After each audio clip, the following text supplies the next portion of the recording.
મારો વાલો વિસાર્યા નવ વિસરે. વિસરે. આ મન જો કદાચ પરમાત્મા લાગી જાય, પરમાત્મા શબ્દથી વેધાય.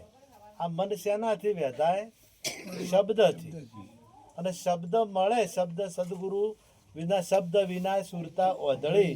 કહા કહા કો જાય, દ્વાર ન પાવે શબ્દ કા, અને ફીર ફીર ધક્કા ખાય. ખાય. સદગુરુ સુરતા જે આપણી કુંવારી છે એ ભટકે છે, એને ભગવાન હાસો ધણી મળ્યો નથી. અને હાસો ધણી મળે એટલે એના પછી ભટકવા પણ ના રે. હટી જાય. નેની બેબલી હોય તો રમકડી રમતી હોય, ઢેગલી રમતી હોય, અને મોટી થાય લગ્ન કરે તો પછી ઢેગલા લઈને ફરે, ના. કારણ કે હાસો ધણી મળ્યો. હમણે વાત આપણે દશામાની થઈ હતી.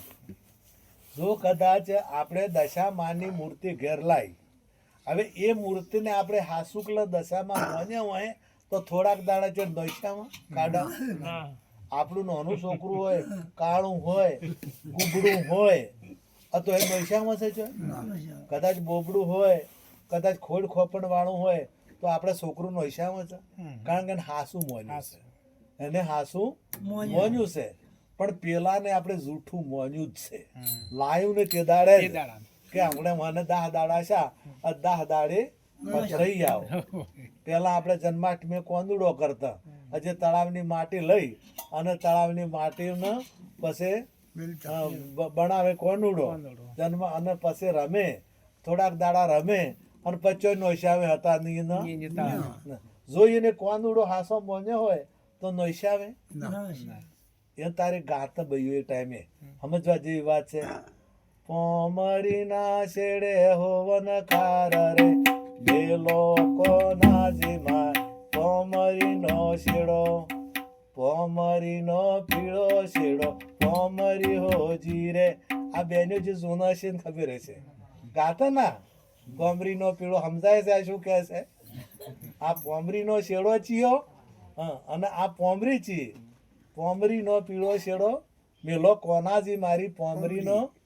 કૃષ્ણ ભગવાનને ગોપીઓ વિનંતી કરે છે, ગોપીઓ પરમાત્મા શ્રી કૃષ્ણને વિનંતી કરે છે કે ભગવાન, એ પરમ કૃપાળુ પરમાત્મા, આ પોમરી એટલે આ શરીર, પોમરી એટલે આ શરીર, અને ઓનો શેડો એટલે ગઢપણ, અને એ ગઢપણ છે પીળો શેડો છે.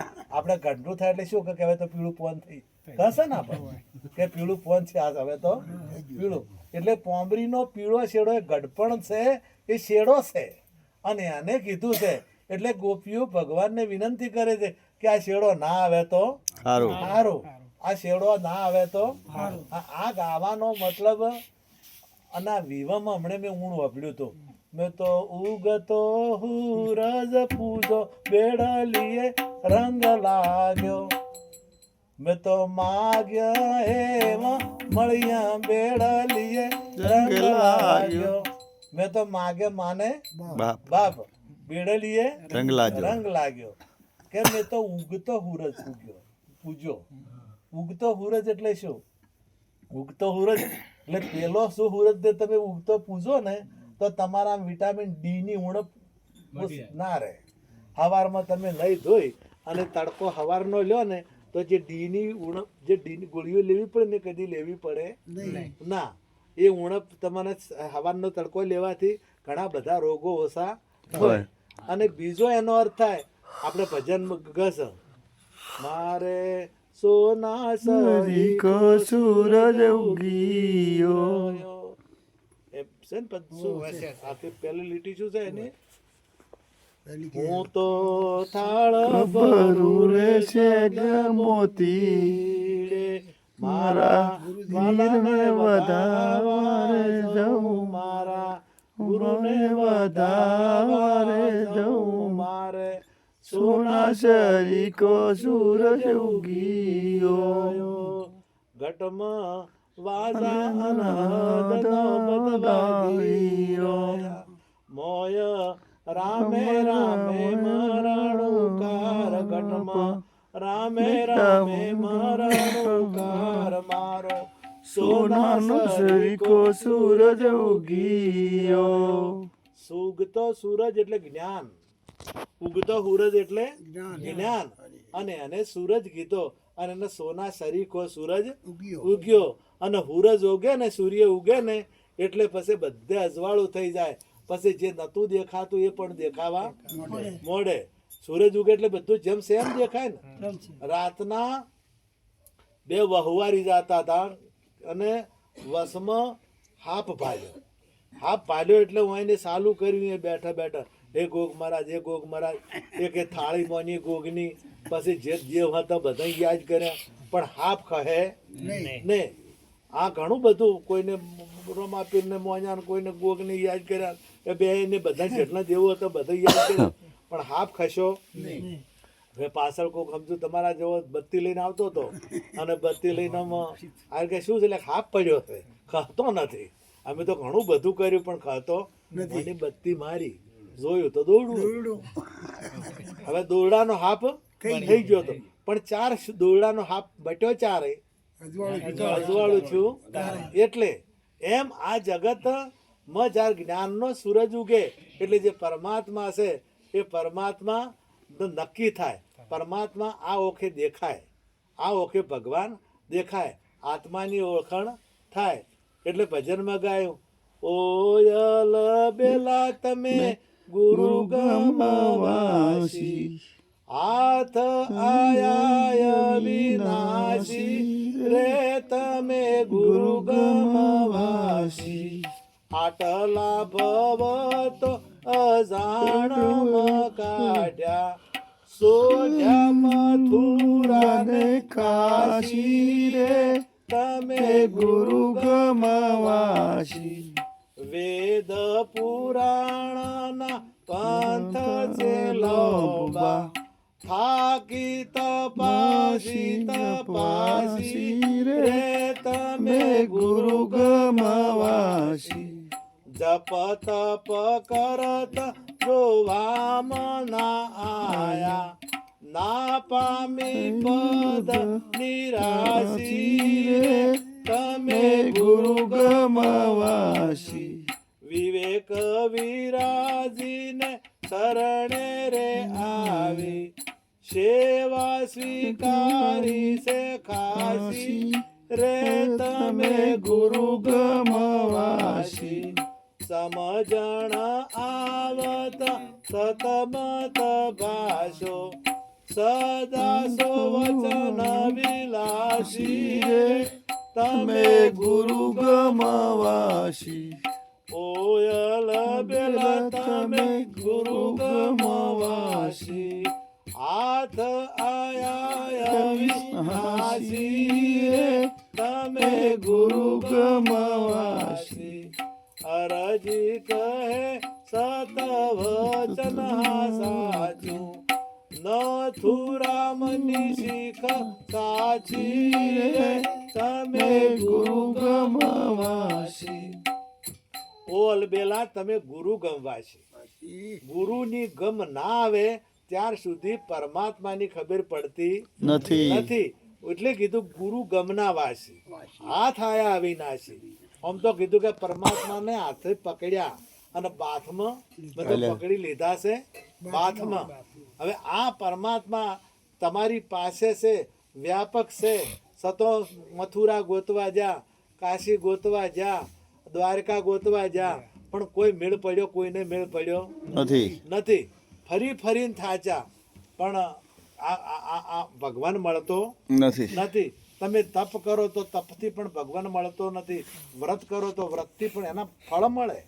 તમે જે કરો એનું ફળ. તમે દ્વારકા જો તો દ્વારકાપુરી જોવા મળે, તમને નવો પુલ બનાવે છે જોવા મળે, મૂર્તિ જોવા મળે, પણ ભગવાન જોવા મળે નહીં. કદાચ ઘેર આપણે આપણા બેન હોય અને ઘેર એના ધણીનો ફોટો રાખે, તો ફોટો ધણી જુદા કે ફોટો એ ધણી જુદા? હે, ફોટાથી ધણી જુદા છે. કદાચ એ ફોટા પાસે માગે કે 10 રૂપિયા આલજો, શાકભાજી લાવી છે, ફોટો આલે? આખી જિંદગી કગરે તો એ ફોટો આલે ના આલે ફોટો. કેમ કે એ પ્રગટ નથી. દોરેલું ફૂલ છે ને સુગંધ આલે નહીં. કેમ કે પ્રગટ સાચું છે નહીં, નકલ છે. ફૂલ દોરે સાચા જેવું લાગે છે પણ નકલ છે. એટલે તમે ગમે તેવી મૂર્તિ હોય, ગમે એટલી રૂપાળી મૂર્તિ હોય, ગમે એટલે હારો ઘાટ ઘડેલો હોય, પણ એ કોઈ દાડો જ્ઞાન આપી શકે નહીં. આ એ મૂર્તિથી તમે પ્રેરણા લઈ શકો. એ મૂર્તિ કે ભાઈ આ રામની મૂર્તિ છે, તો રામની મૂર્તિ કેમ થઈ મારા બાપાની ના થઈ? હે, રામની થઈ મૂર્તિ, કૃષ્ણની મૂર્તિ થઈ, જલારામની મૂર્તિ થઈ, સદારામની મૂર્તિ થઈ, તો આપણા દાદાની કોઈની ચેમ ના થઈ? એ પ્રેરણા લઈ શકો કે એમને કંઈ કર્યું ના, એટલે એમને કોઈને મોન્યા નથી. નહીં. પણ એમને જલારામ બાપાએ ગુરુના ચરણે ભોજલરામ એમના ગુરુ, અને ગુરુના શરણે જઈ અને જ્ઞાન મેળવ્યું. એ ઉગતો સૂરજ પૂજો, ઉગતો સૂરજ પૂજો, તારા બેડલીએ રંગ લાગ્યો. તોરલે કીધું કે મારી બેડલીને ડૂબવા, નહીં દઉં. મારી બેડલીને ડૂબવા, પાપ તારું પ્રકાશ જાડેજા, તારી બેડલીને ડૂબવા નહીં દઉં. હવે આ બેડલીની વાત કરી, અને એ બેડલી અમે રંગ લાગ્યો ને એટલે માજા એવા મળ્યા. પછી તમે જે માજા ને એ મળ્યા, પણ ગાનાર ગમશે નહીં. ગોવાય છે વિવાહ કરે ને તારે બધા ગીતો જ્ઞાનના ભરેલા છે. પહેલા તો હવે તો પેલા ડીજે વાગતો હોય, બધું વાગતું હોય, પણ પહેલા અમે વપરેલા શીરો ખાઈને આવતો હોય, શીરો કરેલો, તો કે તારી વેવન તારી કોઠીઓ અભાડે, અમે શીરો ખાતો નથી, આવું કહેતા. પછી બીજું કે વેવાઈ જોવા છે પણ જોવામાં આયા ને. આ બે વાતો હાસી છે, પણ આ વાતો સમજાતી નથી. વેવાઈ દેખાય એવા નથી, પરંતુ આ વાત તમારે જ્ઞાન દ્રષ્ટિ ના મળી હોય, ત્રીજું લોચન ના ખોલ્યું હોય, એટલી વાર આ વાત સમજાય એવી નથી. એટલે સદગુરુ મહારાજના ચરણે એ ઉગતો સૂરજ એટલે જ્ઞાન સૂરજ, જ્ઞાનની મારા જ્ઞાનીનો સૂરજ ઉગી ગયો. અને તારે પછી ઘટમાં એ પછી તમે જો એ રોમે રોમે રણુકાર, તમારા રોમે રોમ જેટલા રોમે છે એ રોમે રોમેમાં એ રામે રોમે રણુકાર, એટલે તો રોમે રોમ બોલી રહ્યો છે, રામનું નામ એ રોમે રોમે થઈ રહ્યું છે. પણ એ વાત સમજાય તારે, કે ના સમજાય એટલે ઘણા મેળ આવતો નથી. અને એના માટે જ્ઞાની ગુરુ પાસે જવાનું ગીતા એ. એટલે આ બધું તપ કર્યું, વ્રત કર્યું, કથાઓ બધું કર્યું, પણ આ આવ્યું નહીં. એટલે જ્ઞાની ગુરુ, આ તબલો મન નથી આવડતા તો તમને હું ગમે એમ શીખવાડું તો ના આવડે જ ના આવડે, પણ એને આવડે છે તો એ શીખવાડી શકે. એટલે જેને જે આવડતું હોય એ એને શીખવાડી શકે. એમ ગુરુને જ્ઞાન હોય આત્મા પરમાત્માનું, આત્માનું જ્ઞાન હોય તો એ બીજાને એ વાત સમજાઈ શકે. ડૉક્ટર હોય ને એ બીજાને ડૉક્ટર કરી શકે, પણ કડિયા કોમ કરતો હોય ને એ ડૉક્ટર કરી શકે નહીં. અને ડૉક્ટર છે ને કડિયો ના કરી શકે, કારણ કે એનું જ્ઞાન એ છે નહીં. એમ જેની પાસે કર્મકોંડ કરતો હોય, જપ કરતો હોય તો જપ જ શીખવાડી કે પરમાત્માના દર્શન કરી શકે નહીં. કર્મકોંડ કરતો હોય, કર્મકોંડ કરતો તો કર્મકોંડ શીખવાડે, એ પરમાત્માના દર્શન કરી શકે નહીં. એટલે પરમાત્માના દર્શન કરવા હોય તો જ્ઞાની ગુરુનું શરણું સ્વીકારવું પડશે. અને બીજું, તમે સતત આ થોડા ઘણો કહારો રાખો તો 100% આપણામાંથી અજ્ઞાનતા દૂર થાય ને થાય. અને સતત ઓભળો, આપણે પહેલા કુએ પાણી તોડતા, કુએ જે પાણી તોડતા ને તો પથરા મેલેલા હતા, તો પથરે દોરડું તો પેલું નરમ હોય કે તો દોરડે પેલો ઘા પડી જતો, પથરે દોરડાથી ઘા પડી જતો, દોરડાથી પથરો કહાઈ જતો. તો પથરો કહાઈ જાય તો પછી માણસ નામ ચમ ના આવે. પણ એને ભલે કોઈ ના સમજાય ને કશું, તોય જો અહીં બેહે ને તો થોડા ઘણું તો એને ના યાદ રહે ને તો થોડા ઘણું તો આવે જ. એક બૂન ના ધણી જાય કાયમી ભજનમાં જાય, એટલે એને ઘેરથી પૂછું કે શું તમે ભજનમાં શું અપળવા જો છો? કે એ તો રોમની વાતો થાય, કૃષ્ણની વાતો થાય, હારા ભજન ગૌરવ, આ બધા સંતોની વાતો થાય, અને સાખીઓ ગૌરવ, આ બધું ગૌરાય, આ બધું થાય. એટલે કે તમે સાખી યાદ છે કે ના? એ તો યાદ નહીં મને. કે તારે કે ભજન યાદ છે કે ના? એ કે મને તો યાદ નથી. તો કે રોમે શું કર્યું એ તમને કોઈ યાદ છે કે ના? એ કોઈ યાદ નથી. તો કે કૃષ્ણએ શું કર્યું કોઈ યાદ છે કે ના? એ કોઈ યાદ નથી. તો શું કામ જો છો? આ કોઈ યાદ નથી તો શું કામ જો છો? તમારે ગુરુ પાસે આવવું છે. એટલે ના ગુરુ પાસે બીજા દાડે બઈજી, એટલે ગુરુને કીધું કે આ તમારા ચેલાને કોઈ યાદ રહેતું નથી, અને દાઢી હોય આવે છે, આ તો શું કામ રોજ કશું યાદ રહેતું નથી. એટલે ગુરુ એક ફૂટેલું તગારું છેટે પડ્યું હતું અને ફોડા વાળું હતું ને ગારા વાળું સ્વર્ણ વાળું હતું. એટલે કે પેલા તગારામાં પાણી લઈ આવ પર હતું. એટલે બુન તગારું ભરવાજી એટલે આવતા આવતા પાણી નીકળી ગયું કે ફેર ભરી આવો. એટલે ફેર તગારું ભરવા ગયા એટલે ફેર પાણી નીકળી ગયું. તો ત્રીજી વખત ફેર મેલ્યા, 4 વખત મેલ્યા, પાણી રહ્યું પણ તગારું ચોખ્ખું થઈ ગયું. તગારામાં કોઈ મેલ રહ્યો નહીં ને. એટલે પછી બુનને સમજાય કે હવે મેલ છે એટલે કે પોણી છે કે ના પોણીએ નથી. તારા ગારા વાળું હતું, સોણ વાળું હતું, એ સોણ ને ગારો બધું નીકળી ગયું કે ના નીકળી ગયું કે નીકળી ગયું તો તારા ધણીને ભલે યાદ ના રહેતું હોય પણ મોય મેલ હતો એ બધો નીકળી ગયો છે. મોય જે કચરો પડ્યો હતો ને એ કચરો બધો નીકળી ગયો છે. આ તારા ધણીને સોખો કરીને તાર ઘેર મેલ્યો છે. ભલે યાદ રહે કે ના રહે. એટલે કદાચ આપણને યાદ રહે કે ના રહે પણ આપણો સોખા તો ખાવાના. તમે સત્સંગથી 100% તમારામાં બુદ્ધિનો વિકાસ થાય ને થાય. અને સત્સંગથી ફળ મળે છે ને મળે છે. હવે આપણે બીજું કોઈ થોડીક બધું ભજન બોલો. સદગુરુ મહારાજની જય.